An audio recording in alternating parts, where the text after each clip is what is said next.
Vite, vite, un nouveau CTF avant d'être à nouveau confiné à la rentrée entre le 7 et le 10, c'est moi qui vous le dis.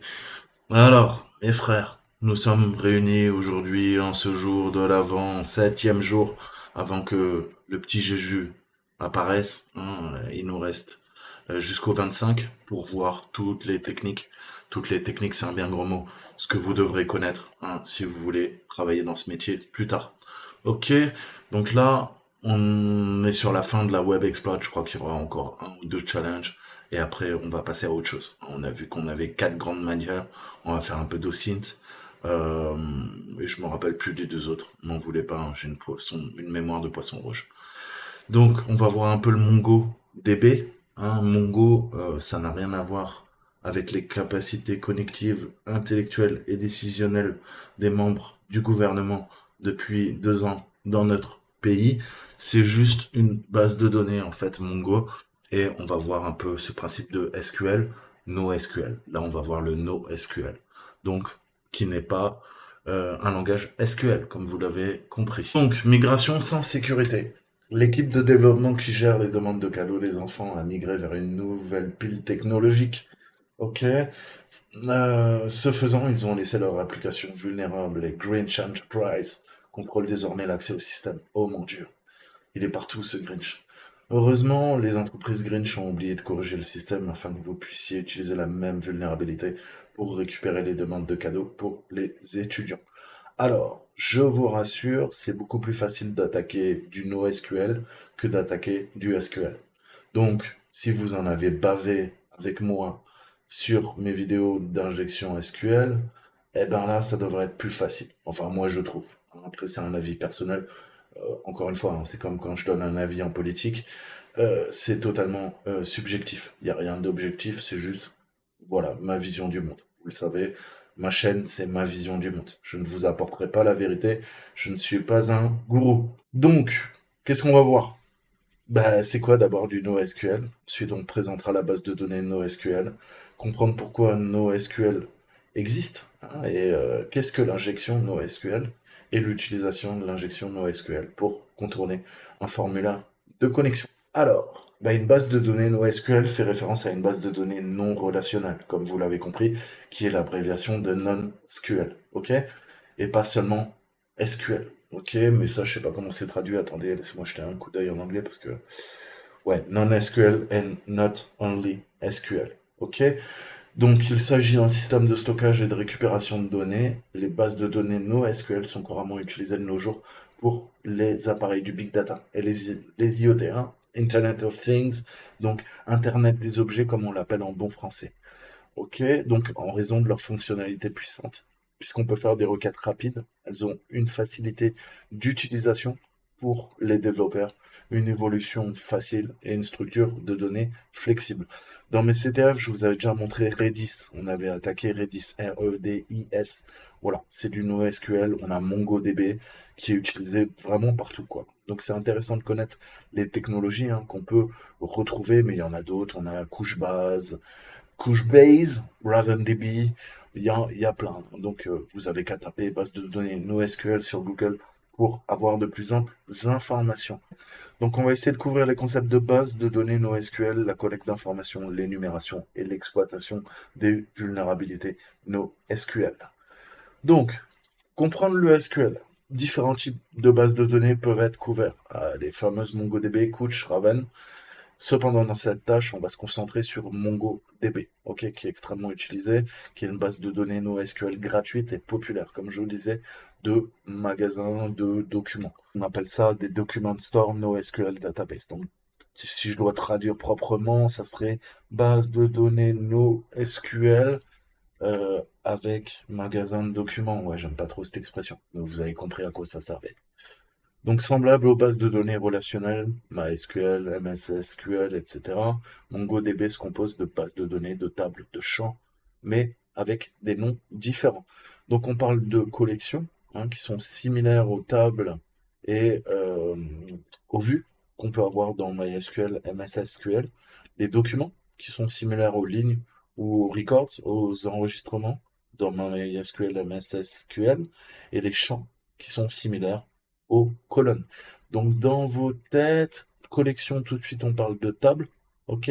Document, tout de suite, on parle de row, de ligne ou de record.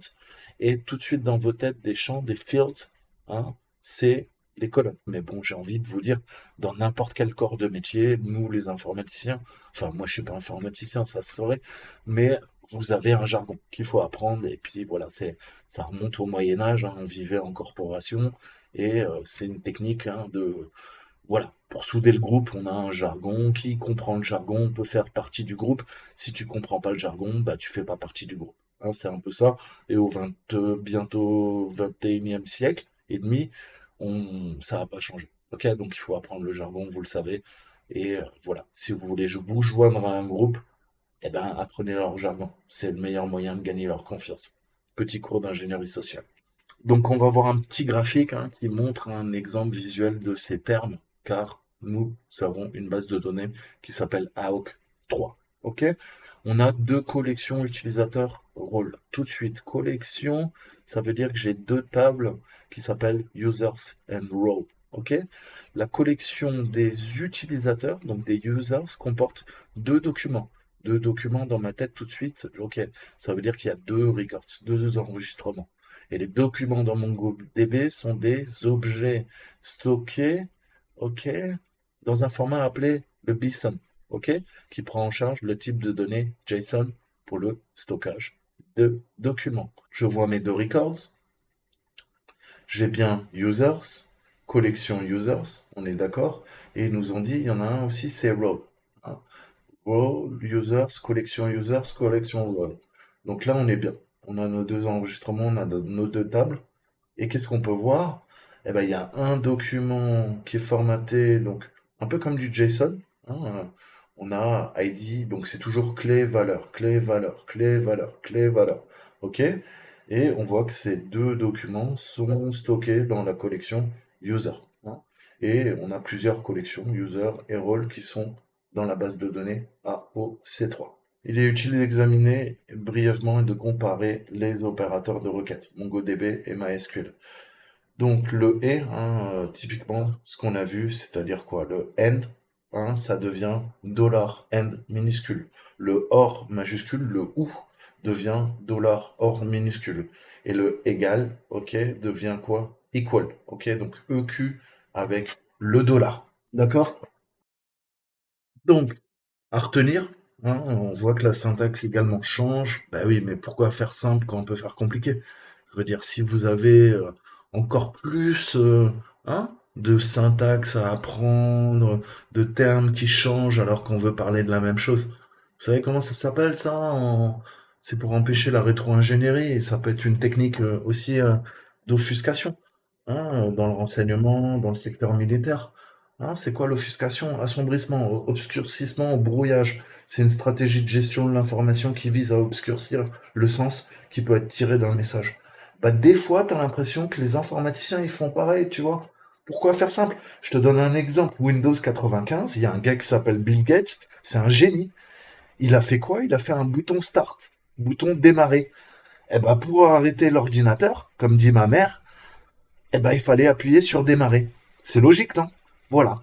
Ça, c'est le genre de fils de puterie de technocrates, d'ingénieurs de mes couilles, hein, qui ont savamment réfléchi et médité sur toutes les conneries qu'ils pouvaient faire pour embrouiller et rajouter un peu de merde dans le cerveau des gens. Ok? Et donc, ça peut être aussi une technique, je vous disais, euh, assombrissement par la technique. Hein, la complexité. Hein. Plus c'est compliqué, moins tu comprendras. Si tu comprends pas, ok, eh ben tu pourras pas savoir concrètement le sens de ce que je dis. Ça, c'est utilisé en politique, en sciences politiques. C'est comme ça que vos politiques vous manipulent, ok. C'est la complexité sociale, ok. Tu fais partie d'un certain ordre, hein, au niveau de la pyramide sociale, eh ben tu vas utiliser un jargon. Je vous disais, dans n'importe quel métier, on va utiliser un jargon. Comme ça, ceux qui font pas partie du métier peuvent pas comprendre. Hein. Ça, c'est une technique de d'assombrissement, par la technique, par la complexité. Ok? On peut s'en servir en ingénierie sociale aussi, pour dire tout et n'importe quoi, mais ça n'a plus aucun sens. Comme dans 1984, Orwell, hein, ce qu'on appelle la novlangue, qui est utilisée par tous nos politiciens aujourd'hui. Ok? Je vais pouvoir dire tout et son contraire, mais comme j'utilise un langage châtié, comme j'utilise un langage soutenu, ok?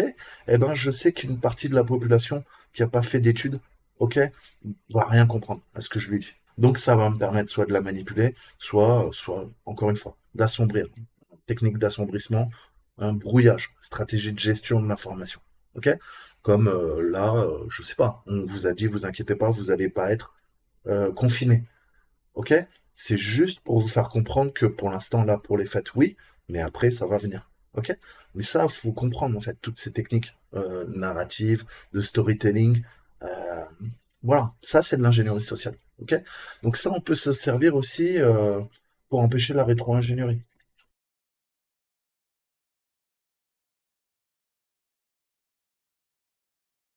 On essaie de vous embrouiller, mais voilà, essayez de rester lucide et garder cet esprit analytique, critique, ok?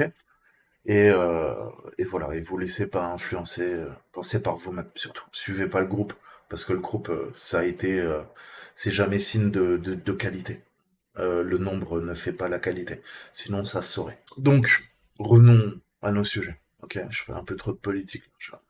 Bref, revenons. Interaction avec un serveur MongoDB. Donc remarquez que pour assurer le suivi de l'interaction avec le serveur MongoDB, on va déployer notre machine patati patata. Avant de plonger dans les détails de l'injection NoSQL, il est important de comprendre comment MongoDB fonctionne dans un sens général. Commençons par la connexion à MongoDB sur notre machine cible déployée en utilisant le 27017. Nous allons créer une nouvelle base de données et des collections ainsi que des documents. Je fais Mongo connecting to, on va lui donner l'adresse, hein, on voit qu'il y a un protocole spécifique, hein, MongoDB, classique. Là, je suis quoi? Sur mon local host en 27017. Ok? Je lui passe certains trucs en paramètres et on va lui demander une session avec l'UID et on arrive à se connecter sur la machine. Donc tout ça, c'est fait au lancement, ok. Et ensuite, on a notre commande show. La show database. Hein, on voit les différentes bases de données avec la volumétrie sur les disques durs. Hein, combien elles prennent chacune euh, en espace, en gigabytes. Donc, si on veut se connecter à une base de données, on va utiliser la commande use. Ok. Cependant, nous montrerons également comment créer une nouvelle base de données avec des collections et des données. Pour créer une nouvelle base de données, nous utilisons également la commande use pour créer et s'y connecter. Par conséquent, la commande use est utilisée pour se connecter à une base de données si elle existe ou on crée une nouvelle si elle n'existe pas. Ok, ça c'est important. Et une fois la base de données créée, nous pouvons créer deux nouvelles collections, des utilisateurs nommés, des rôles à l'aide de la fonction db create collection, ok, comme son nom l'indique. Puis afficher toutes les collections disponibles dans la base de données. Donc là, qu'est-ce que je fais? Je fais un use. On a vu que ma base de données elle s'appelle AC3, donc je lui donne le nom, ok. Il me dit ok Coco, pas de problème, tu peux te connecter. Switch to db ACO3, AOAC3, pardon. DB Create Collection Users, ok, ok 1, Roles et DB Get Content Collection. J'en ai créé une qui s'appelle User, une autre qui s'appelle Roles. Quand je fais le DB Get Collection Names pour récupérer le nom des collections, bah, il me dit écoute, tiens, c'est toi qui me l'as demandé. Users et Role. Ok. Alors, et puis là, il nous dit oui, tu veux créer User. Il me dit ok, tiens, je t'en crée une. Tu veux rôle? Ok, je t'en crée une. Ok. Donc ensuite, on peut créer un document dans la collection et y insérer des données. Bah, c'est le but de la base de données. Donc là, on va faire le DB user insert, hein, et comme vous avez pu le voir, ça c'est la mise en forme propre, hein, mais vous savez qu'on peut le faire en one-liner. Ça peut être exactement comme du code. Le code, je peux le mettre en multi-liner, donc sur plusieurs lignes, mais je peux également pas le refactoriser, mais en tout cas le concaténer sur une seule ligne, hein. l'ordinateur, il comprend pareil. La base de données, là, elle comprend pareil. Vous n'avez pas besoin d'avoir plusieurs lignes. Donc là, c'est ce qui se passe, hein. Ni plus ni moins. Qu'est-ce qu'on fait? On n'utilise qu'une seule ligne. On lui met l'ID 1, username admin, email, tatati tatata, password, tatati tatata. Et là, il nous dit, bah écoute, write result, hein, vu que tu m'as fait un insert. Vous vous rappelez, un insert en base de données, ça permet d'écrire dans la base de données. Et là, il nous dit, bah écoute, nombre de n, hein, donc le n, un peu comme en mathématiques, n prend la valeur qu'on veut, elle est égale à 1. Pourquoi? Parce qu'on a fait un insert. Ok? ID 1, n insert 1. Ok? Et on lui a inséré quoi? Tout ça. D'accord? DB user insert 2. Ok? Mais là, vous voyez que ça reste à 1, parce qu'il n'y a eu qu'une opération en insert. Ok? Une opération, et qu'est-ce qu'on a inséré? Bah, notre fameux BSON, ok? Qui ressemble à du JSON. Ok? Ensuite, DB user file, je peux maintenant quoi? Chercher. Alors vous voyez, hein, franchement, la syntaxe reste la même, hein. DB, j'appelle la base de données. Après, je veux utiliser la fonction user. Et enfin, la fonction find. Ok, find. Et find, je lui passe quelque chose en paramètre ou pas. Insert, je lui passe quelque chose en paramètre ou pas. Là, je rentrais un paramètre. Ok, j'appelle juste la fonction. Vous savez que dès qu'il y a deux parenthèses, c'est que c'est une fonction. Et là, bah, il me dit, écoute, ouais, t'as créé deux lignes avant, tiens, regarde, celle-là et celle-là. Ok, donc ça, faut que ça soit bien clair.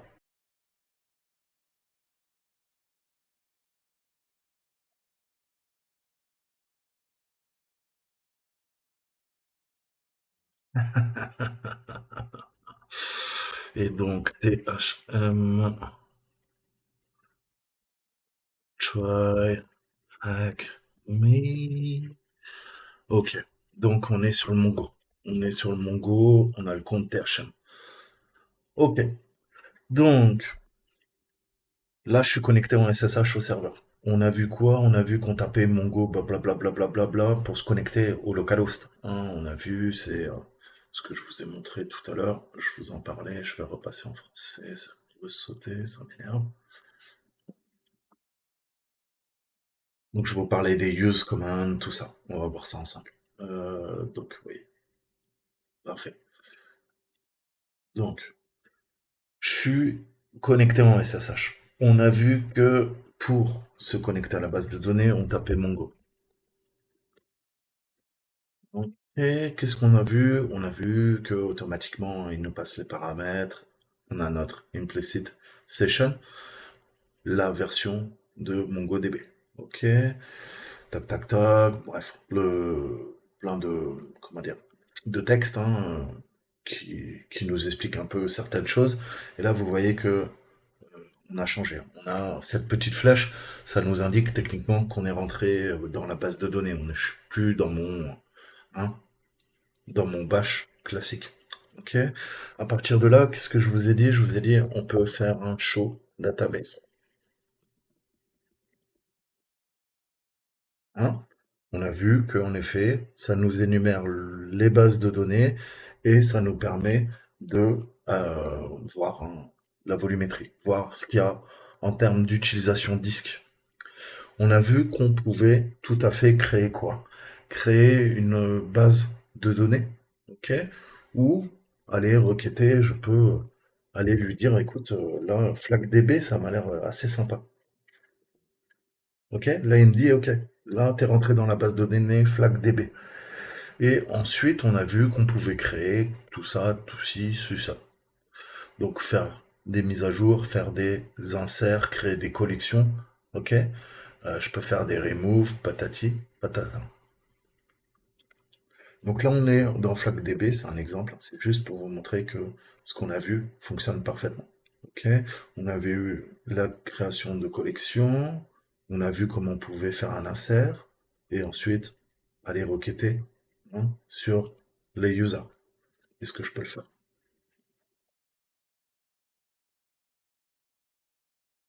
Ok, je suis dans FlagDB users. Donc nous avons réussi à créer deux documents dans cet exemple, hein. Je n'ai rien fait sur la base de données, je parle des captures d'écran dans la collection users. Ok? Comment je sais ça? Bah parce que j'ai fait un DB, je lui ai dit écoute, hein, la collection, la table, je veux que ça soit users, et tu me fais la fonction insert. Hein. Là, pareil, si je veux aller quoi? Faire un find sur quoi? Sur une base de données. La base de données de la table, elle s'appelle, la collection s'appelle users. Il me les sort. C'est ce qu'on a fait là. Notez que MongoDB crée automatiquement un ID unique qui est appelé underscore ID pour chaque document de la collection à partir de la sortie ci-dessous. C'est ce qu'on avait vu là. Donc, il nous fait un insert. On a notre ID, 1, et après ça devient 2. Pardon, c'est ici. Pas le n insert. Autant pour moi. Donc, essayons également de mettre à jour le document et de le supprimer à l'aide des commandes MongoDB. Donc, on peut utiliser db plus le nom de la collection .update pour mettre à jour le document avec l'ID 2 et mettre à jour le nom d'utilisateur pour que ça devienne try-acme. Et enfin, on va afficher tous les documents pour s'assurer que notre document a été mis à jour. Donc, première étape, qu'est-ce que je fais? db, je choisis la collection user, je fais un update, je lui passe quoi en paramètre? Je lui dis, écoute, c'est sur l'ID 2, et là on fait un set, vous savez que set permet de modifier, et le set on le fait sur le username, et on lui dit, bah écoute, maintenant c'est tryacme, ok? Il nous dit, écoute, ouais, pas de problème, nmatch, c'était 1, n upsert 0, n modified 1. Ok, donc là on voit que le n insert il reste à 1, c'est normal, c'est égal à n match 1. Par contre, on n'a pas d'upsert, mais on a un modified. Modified 1, il nous a dit, bon écoute, j'ai bien pris en compte ce que tu me disais, tu avais deux ID, tu en as choisi un des deux, c'est le 2, et tu m'as fait un set sur la clé, la variable username, ok, et je te la change en base de données, j'ai fait nModified 1.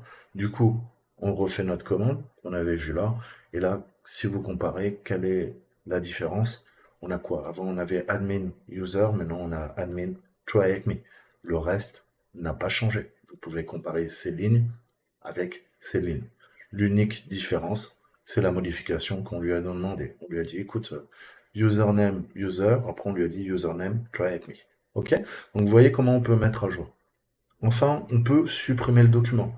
Dans ce cas-là, je vais faire un remove. Fonction remove, comme son nom l'indique. Et ensuite, on peut faire un drop. Ok? Donc, là, je fais remove sur quoi? Sur l'ID 2. Il me dit OK, pas de problème. Find. OK? Il n'y a plus que quoi? Il n'y a plus que le 1. Le 2 a disparu. OK? Et drop. Alors, quand on fait un drop, en fait, on efface carrément la table. OK? C'est pour ça que c'est extrêmement sensible. Ne confondez pas dumper, vider la table. On va récupérer toutes les valeurs, dans ligne, colonne, avec un drop. Un drop, vous effacez carrément la table, ok? Donc ça peut être utilisé pour faire de l'administration.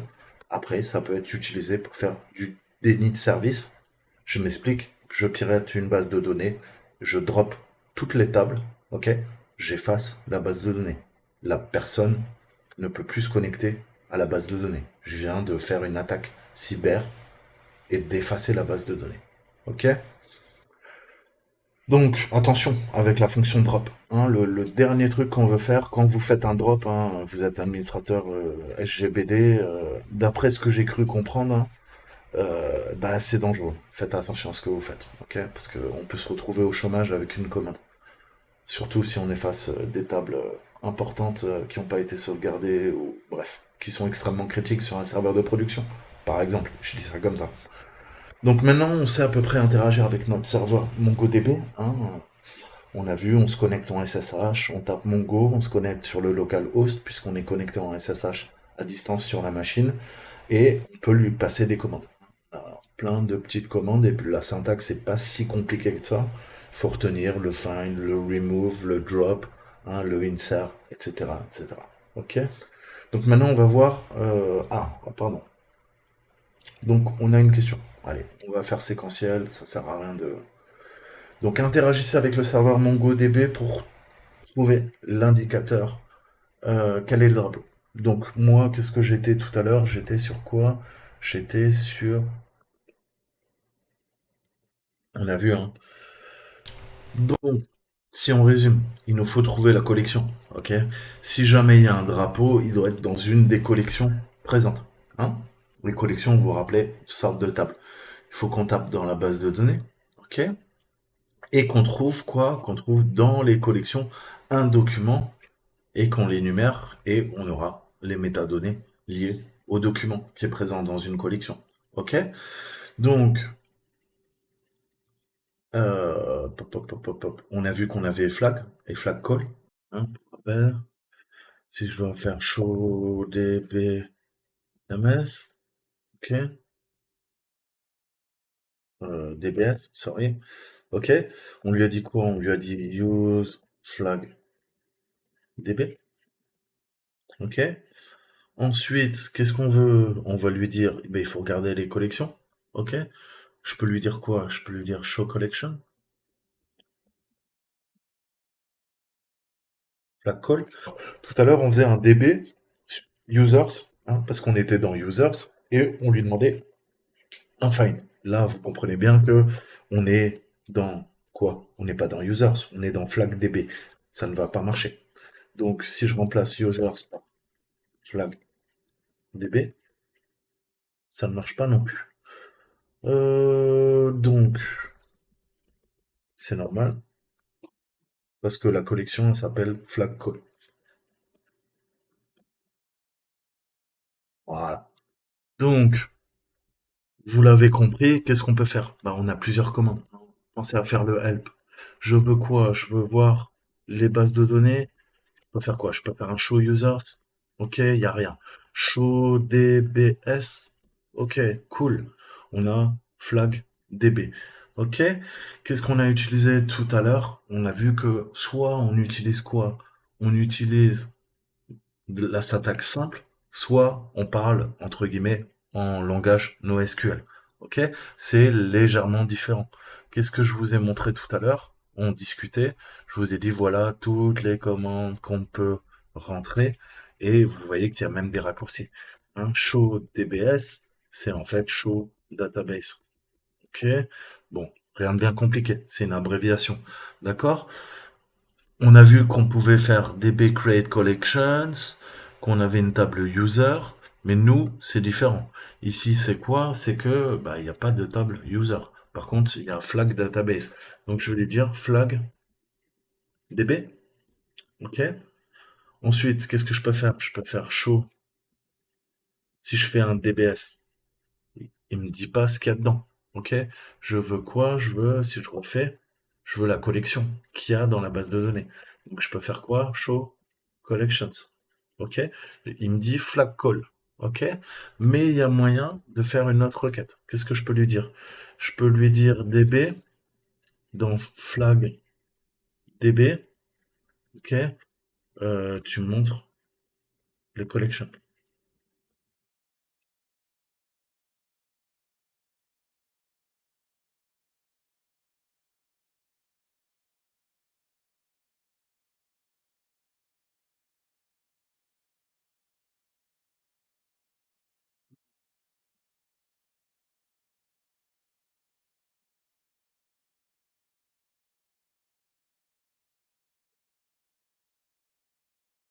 Flag call. OK? Donc deux façons d'aller recruter dans les collections. Soit je fais un show collection, beaucoup plus simple à retenir, il me dit flag call. Soit je lui dis, bah, dans la base de données, OK, tu me quoi? Tu me fais un get sur les noms des différentes collections. Les deux commandes font la même chose, c'est présenté différemment, c'est la même valeur. Et pourquoi DB? Parce que je lui ai fait avant un use quoi? Un use flag DB. Ok? Si vous ne choisissez pas avant la base de données, ça ne risque pas de marcher. Ok? Donc ça c'est cool. On a la collection, mais maintenant il faut trouver un. Il faut trouver quoi? Ce qu'il y a dedans. Ok? Donc la collection elle s'appelle flag call.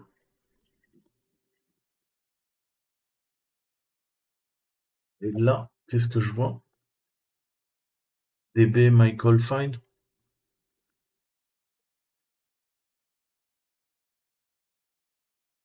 Ok. Qu'est-ce qu'on a? Il nous dit lister les objets dans la collection Michael. Moi, elle s'appelle pas Michael, vous l'avez compris, elle s'appelle Flag Call. D'accord? Mais on récupère le drapeau sans problème. On a les objets avec les différentes clés, les valeurs. Hop. Donc voilà comment on peut aller requêter simplement. Ça, c'est la première question, je crois. Je pense que c'est notre flag. Ouais, d'accord. Donc nous avons discuté de la façon de contourner les pages de connexion en tant qu'admin. On va aller voir ça, vous inquiétez pas. Pouvez-vous vous connecter à l'application de Grinch Enterprise, contrôler en tant qu'admin et récupérer l'administrateur. Donc en gros, il faut qu'on usurpe l'identité de l'admin sur le site web. Et le site web doit quoi? Doit exécuter une, euh, une base de données NoSQL, MongoDB. Ok? Donc on va creuser. Donc ça, bien comprendre, hein, ce principe de find, vous avez les commandes, ok, et pensez quoi, si vous avez un doute, n'hésitez pas à aller voir l'aide, le manuel de l'aide sur Internet, ok. Voilà, vous pouvez faire ça aussi, c'est extrêmement utile. Vous l'appelez,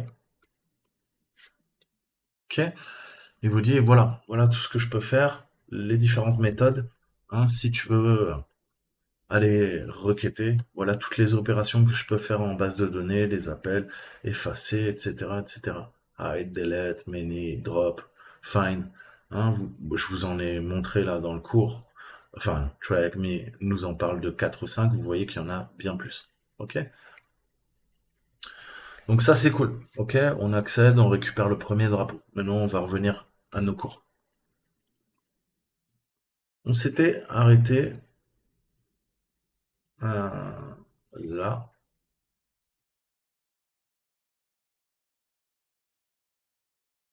On avait vu qu'on faisait le drop. Drop, on efface la table. Ok? Donc maintenant, passons à qu'est-ce que l'injection NoSQL.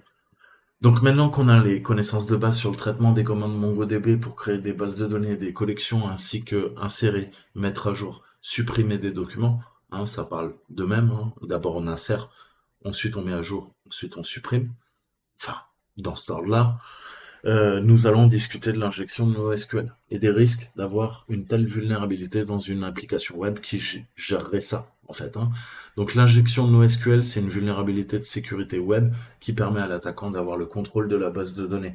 Une injection NoSQL se produit en envoyant des requêtes via une entrée d'application web non approuvée, non filtrée, ce qui entraîne la fuite d'informations non autorisées. Ok, data leak, disclosure. Hein. En outre, l'attaquant peut utiliser l'injection NoSQL pour effectuer diverses opérations telles que la modification des données, l'escalade de privilèges, les attaques de déni de service, etc., etc. Donc encore une fois, c'est extrêmement sensible. De toute façon, à partir du moment où vous accédez à la base de données, rien ne vous empêche de faire tout et n'importe quoi. Je vous montrerai même comment on cache plus tard, comment on cache une charge utile militarisée dans une base de données. Ok? À chaque fois qu'on accède à la base, votre payload est exécuté, vous récupérez la main sur la machine. Ok? Mais bon, ça, il faut. Là, on va faire simple. Je vous ai dit, hein, depuis que j'ai relancé ma chaîne, ça fait maintenant 9 mois. Je vous remercie. On est bientôt 260 abonnés. Bienvenue au dernier arrivant. Mais on va monter en compétence. Mais je peux pas vous montrer les attaques qu'on fait en red teaming en entreprise si on n'a pas les bases, ok? Et puis moi, ça me permet de revoir des trucs que j'ai appris il y a quelques années. Vous voyez que même des fois, moi, je galère, donc c'est bien de revoir, ok? Donc voilà. Donc vous inquiétez pas, repassez dans un an. Si vous savez déjà tout ça, repassez dans un an sur ma chaîne. Vous verrez qu'on fera des trucs sacrément salés. Donc, plus sérieusement. La logique, c'est important, hein, puisqu'elle est similaire en fait, hein, pour la plupart des bases de données en fait. On se connecte à la base de données, on recherche un nom d'utilisateur hein, pour contourner les pages de connexion. On veut le mot de passe. S'il existe dans la collection, donc c'est-à-dire dans la base de données, alors on a une entrée valide. Hein. N'importe quelle mire de connexion a quoi? À deux champs, username, password, et on passe son temps à s'authentifier, que ça soit au boulot, que ça soit sur vos réseaux sociaux, dans la vie privée, hein, quand on surfe sur Internet, tout le monde utilise ça. Hein. Donc derrière, vous le savez, maintenant, il y a un back-end, une base de données en su d'un serveur, ok, web, qui vous héberge le site et qui vous permet de vous connecter avec votre compte. Donc à chaque fois que vous vous trompez, entrée non valide. Hein, il vous dit vérifie ton mot de passe, ton adresse mail ou ton username. Ok? Donc là, voilà la requête utilisée dans les applications web à ce niveau-là. On va faire quoi? On va faire un db.user find, hein, et dans find, on passe quoi? On lui passe query, requête. Ok? Ou on peut faire un db user find one. Ok? Donc la différence, vous l'avez compris, find tout le temps, find one une seule fois. Ok? Donc ce sont deux fonctions différentes, ou la requête, hein, donc la query, hein, query c'est requête en anglais comme vous l'avez compris, et sont des données JSON. Hein. On a vu que le JSON peut être adapté à quoi? À MongoDB, ça devient du BSON. Ok, mais c'est sensiblement, ça y ressemble furieusement. Ok, je ne veux pas rentrer dans les détails. Donc c'est qu'est-ce qui est envoyé? Bah, c'est un fichier JSON. On a vu déjà, hein, cette syntaxe. Rappelez-vous, on a toujours quoi? On a la valeur, hein, la clé avec une valeur. Ok? Une clé avec une valeur. Qu'est-ce que j'entends par là? On a bah, username est égal à admin, password est égal à admin pass. Ok? Donc notez que lorsque nous fournissons des informations d'identification correctes, un document est renvoyé, tandis qu'une réponse nulle, hein, null, N-U-2-L en anglais, est reçue lorsque nous fournissons les mauvaises informations. Ok? Donc, on n'a rien, c'est que ça n'a pas marché. Si on récupère quelque chose, le fameux document, c'est que ça a marché. C'est aussi simple que ça. Ok? Donc là, qu'est-ce qu'on fait? Sur la base de données, on travaille sur la collection user, on fait un find one. Ok? Je cherche quoi? Admin et je veux le mot de passe admin pass. Ok? L'ID, il retrouve l'ID de l'objet. 1, username admin, l'email consacré, hein, password admin pass. Ok? Et si on fait un find one username admin pass, si ça ne marche pas, c'est nul. Si jamais j'ai une réponse format JSON, c'est que c'est bien, ça a bien fonctionné. Ok? Donc on peut deviner en fait, hein, en fonction de ça, vous l'avez compris, si bah, on a trouvé le bon couple nom d'utilisateur et mot de passe. Donc avant d'exploiter l'injection NoSQL, il existe des opérateurs, on l'a vu au début, que nous devons connaître et qui sont fortement utilisés dans les injections, à savoir equal, EQ, donc $EQ correspond aux enregistrements égaux à une certaine valeur, NE not equal, pas égal, donc $NE correspond aux enregistrements qui ne sont pas égaux à une certaine valeur, ok, greater, greater than, hein, donc euh, plus grand que, supérieur à une certaine valeur, ok? $GT, $where correspond aux enregistrements en fonction de la condition JavaScript, hein? Existe, eh ben, est-ce que il y a des enregistrements des records qui ont un certain champ, ok? Je vais mettre le nom du champ, donc $existe, et $regex, hein, expression régulière, correspond aux enregistrements qui satisferont certaines expressions régulières. Ok? Donc, on peut se servir de tout ça pour affiner tout simplement les requêtes. Ok? Donc, je vous mettrai le site de MongoDB, hein, si vous voulez en apprendre plus sur les opérateurs. Et on va essayer d'exploiter la logique de la requête de connexion en injectant un objet JSON qui inclut l'un des opérateurs NoSQL qui est not equal. Qu'est-ce que j'entends par là? Qu'est-ce qu'on a fait tout à l'heure? Hein, on lui a dit, écoute, DB user find one, username admin, password admin pass. Qu'est-ce que je peux faire? Je change la logique de ma requête. Ça change pas. Username, ça change pas non plus. Par contre, là, password, qu'est-ce qu'on fait? Là, je lui dis quoi? Not equal à x, y, z. Ok? Donc, on a injecté une objection, JSON. hein, Comment ils vous le traduisent en anglais? Objection. Ouais, une objection. C'est pareil en anglais. Objection. Ok? JSON dans le champ du mot de passe et nous avons modifié la logique pour devenir la suivante. Qu'est-ce que ça veut dire maintenant? On dit à MongoDB de trouver un document. Donc vous savez qu'on parle pas de document, hein, un document, c'est-à-dire qu'on cherche l'utilisateur avec un nom d'utilisateur qui est admin, ok? Et son mot de passe n'est pas égal à x, y, z. Vous allez me dire, j'ai rien compris. Tout simplement, on va prendre un payload à la con, ok? Là, dans cet exemple, admin pass, ok? Il y a très peu de chances que l'admin, son mot de passe, ça soit XYZ, ok?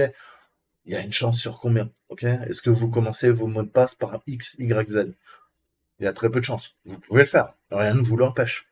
Mais ça veut dire que à partir du moment où il n'est pas égal à XYZ, il est égal à autre chose que X, Y, Z, que la chaîne X, Y, Z composée de trois lettres X, Y, Z en minuscule.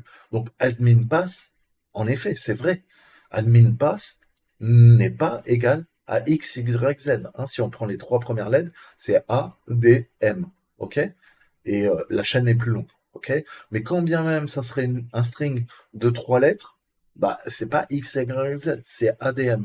Donc si c'est ADM, c'est vrai. Si c'est vrai, ça veut dire qu'on fait un bypass sur le mot de passe. Ok, on accepte en tant qu'admin. C'est ça qui vous explique là. C'est que c'est true. Bien sûr que c'est true. Puisque admin pass n'est pas égal à x, y, z. Ok? Donc vous avez tout intérêt à prendre quelque chose de totalement inintelligible pour que il y ait le moins de chances que l'administrateur ou le compte que vous essayez d'attaquer ait bien ça dans son mot de passe. Ok? Ne cherchez pas à créer des mots.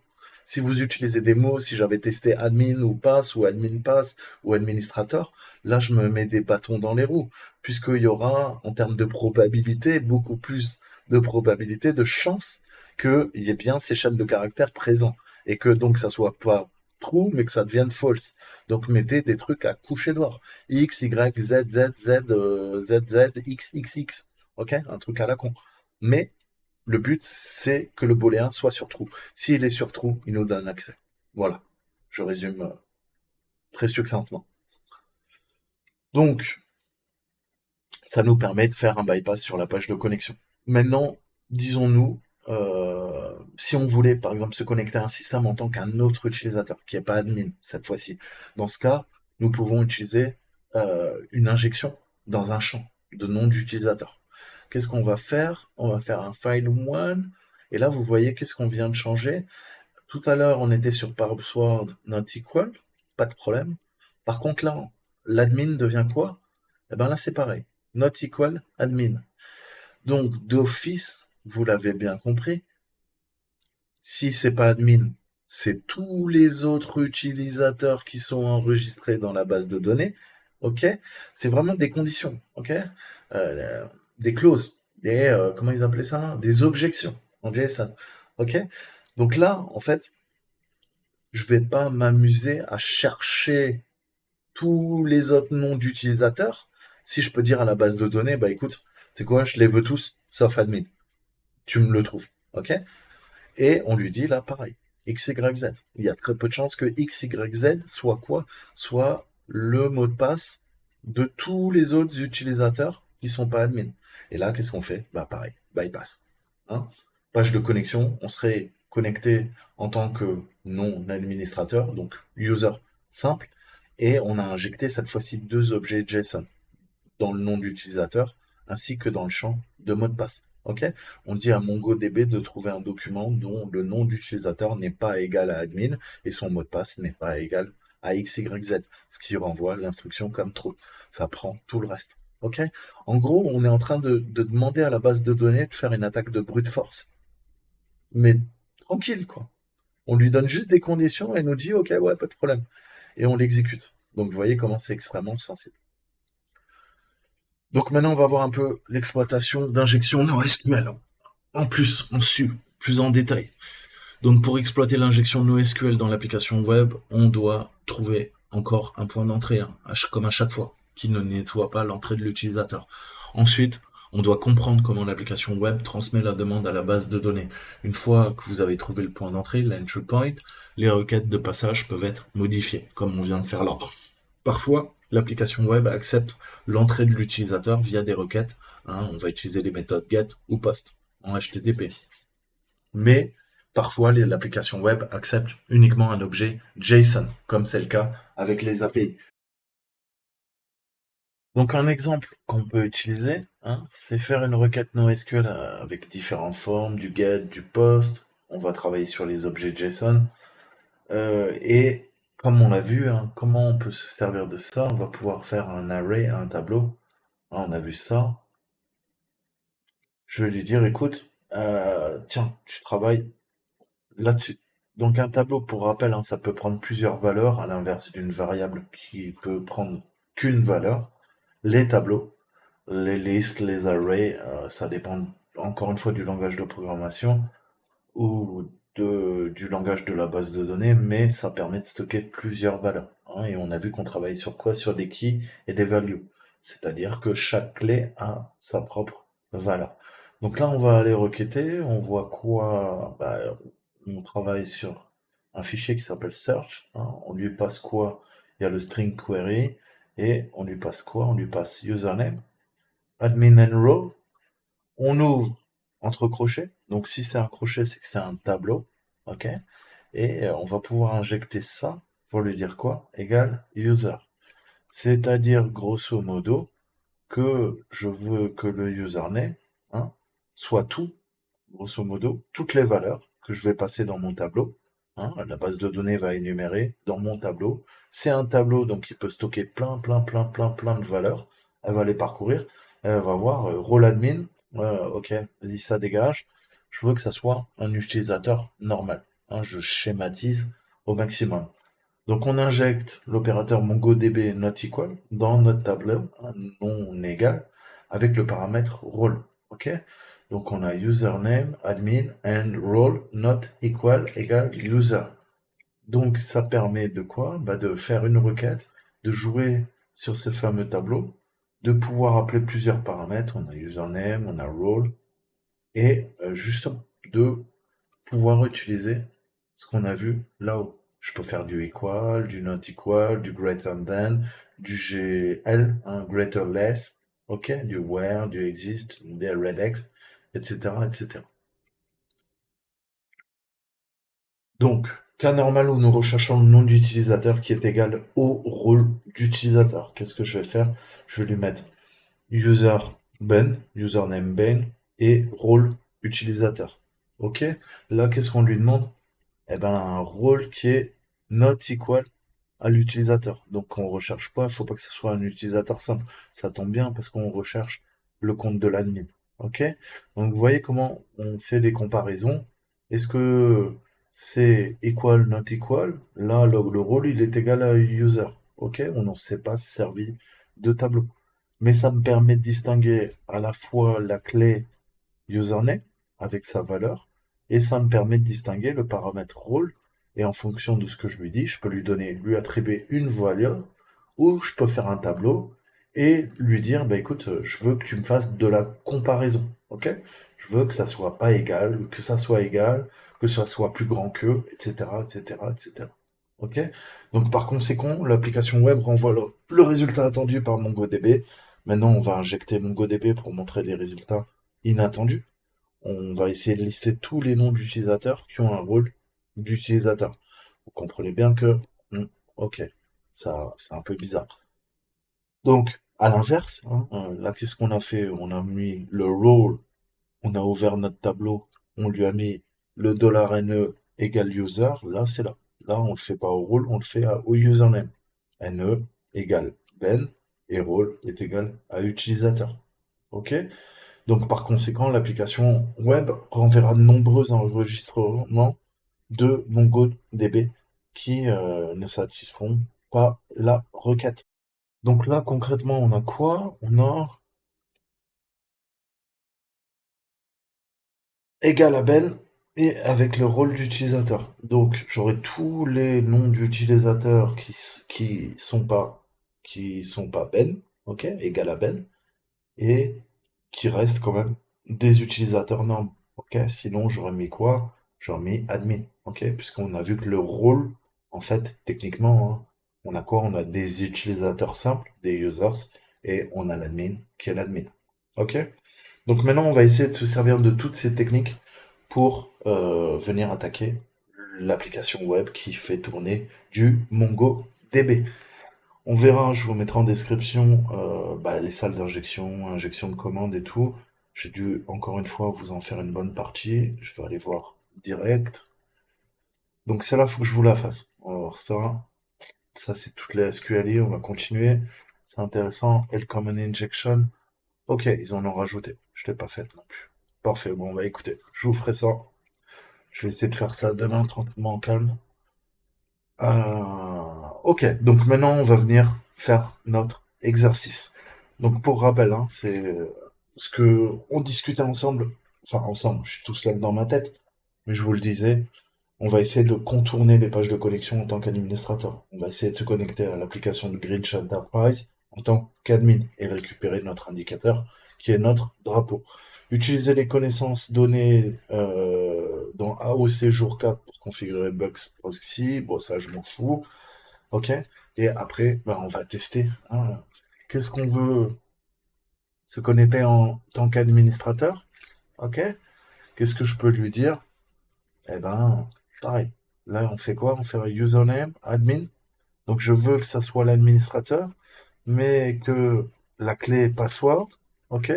On utilise quoi? Un tableau et que toutes les valeurs ne soient pas égales à quoi? À admin.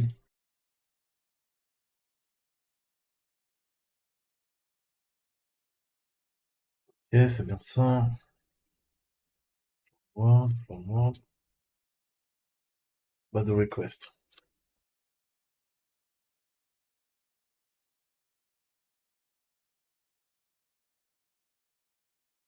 Admin, admin. Donc on sait que c'est pas son mot de passe admin déjà.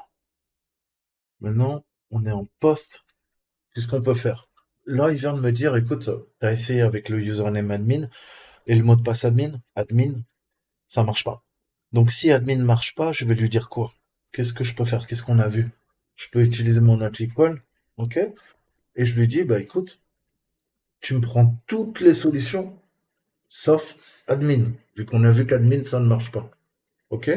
Donc je fais un tableau, je dis tu me passes toutes les valeurs qui sont pas égales à admin et tu testes avec le username admin.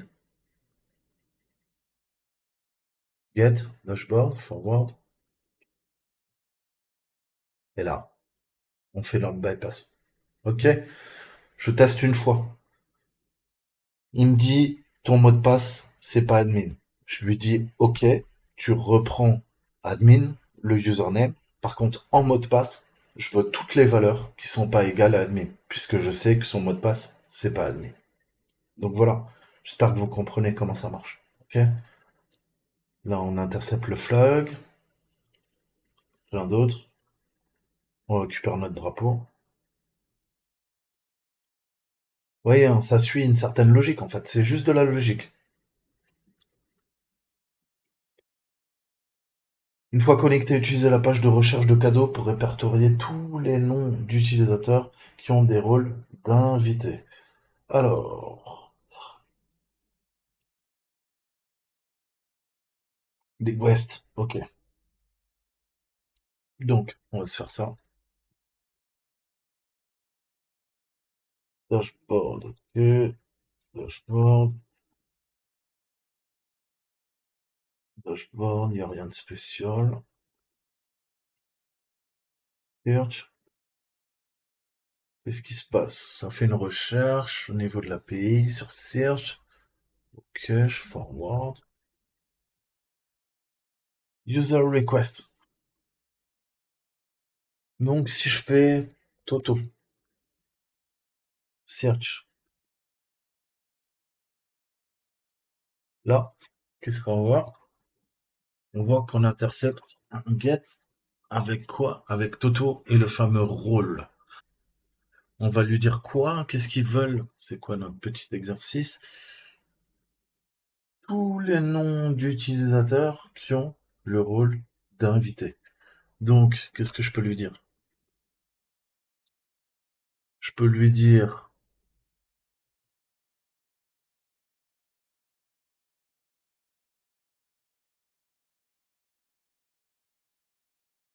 username, quoi? Dollar not equal à quoi? À admin. Et rôle,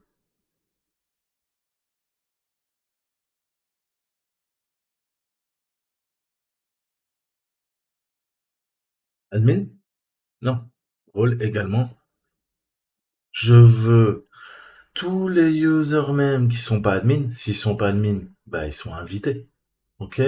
Et si ils ont pas le rôle d'admin, eh ben, c'est pareil. Ils ont le rôle d'invité. Donc, on va essayer ça. Ce pilote. Not equal, not equal. OK? Forward. John user ID. Violent. Yasser user ID. OK? Je les ai tous. Ça me les a bien listés. Et j'ai mon flag. Vous comprenez la logique? Vous allez à l'encontre. OK?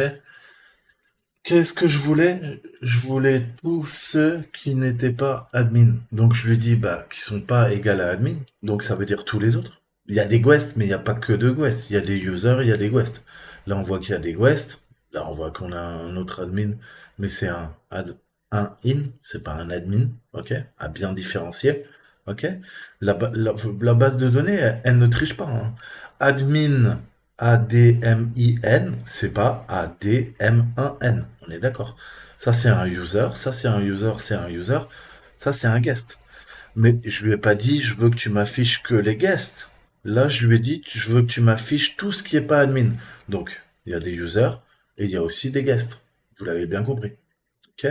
Et dans quoi? Dans un des guests, on a quoi? On a notre drapeau. OK? Donc voilà, les notes equal, vous allez vous en servir souvent.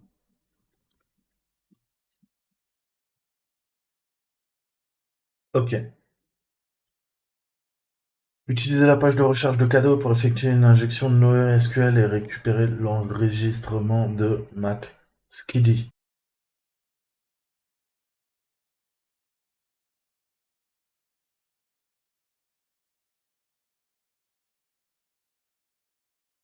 Là, il nous le trouve ça. Je vais beau taper Mac Skiddy, Mac Skiddy, Mac Skiddy, on est d'accord. Faut lui faire la nique. Mac Skiddy. Je pousse, je réintercepte, on va avoir la requête. Je pousse, ok, il intercepte. Alors, search, username, Max Kiddy. Max Kiddy, ça change pas. C'est Max Kiddy ce qu'on veut. Qu'est-ce qu'il nous dit? Je reviens. Utiliser la page de recherche de cadeaux pour effectuer une injection. Récupérer le record de Max Kiddy, l'enregistrement. Quel est l'enregistrement? Des détails. Alors, ils veulent tout pour Max Kiddy. Imaginons que Max Kiddy, c'est pas un utilisateur. OK? Puisqu'avec user, il nous renvoie rien. Quand je fais rentrer, OK? Encore une fois, on va travailler sur quoi? S'il est pas user, il est quoi? Il doit avoir un autre rôle. Donc, je lui dis quoi? Je veux tous les autres rôles, sauf utilisateur simple, lambda. Donc, soit c'est quoi? Soit c'est un guest, soit c'est un admin. OK? On va voir. C'est un admin. OK? Et on récupère. Vous comprenez? Enfin, j'espère que j'ai été clair parce que ça peut paraître simple pour moi, ça l'est peut-être pas pour vous. Ça peut vous paraître très simple pour vous, ça l'est peut-être pas pour moi. Ok? Donc voilà. Voilà comment on injecte, hein, on va comparer. On va lui donner. Ok, la base de données nous dit que c'est pas le mot de passe admin. Je lui dis écoute, not equal à admin. Hein, c'est vraiment une certaine logique. Ok? Elle me dit que Max Kiddy, elle les trouve pas dans les utilisateurs. Eh ben, je vais lui dire écoute, ok, tu me cherches encore Max Kiddy, mais cette fois-ci, tu omets les utilisateurs. Donc not equal to utilisateur. Donc égal soit guest, soit admin. Et là, c'était un admin. Ok? Donc voilà. J'espère que j'ai été clair. Ça clôture cette septième journée, si je dis pas de bêtises. C'était migration sans sécurité. Ciao, ciao.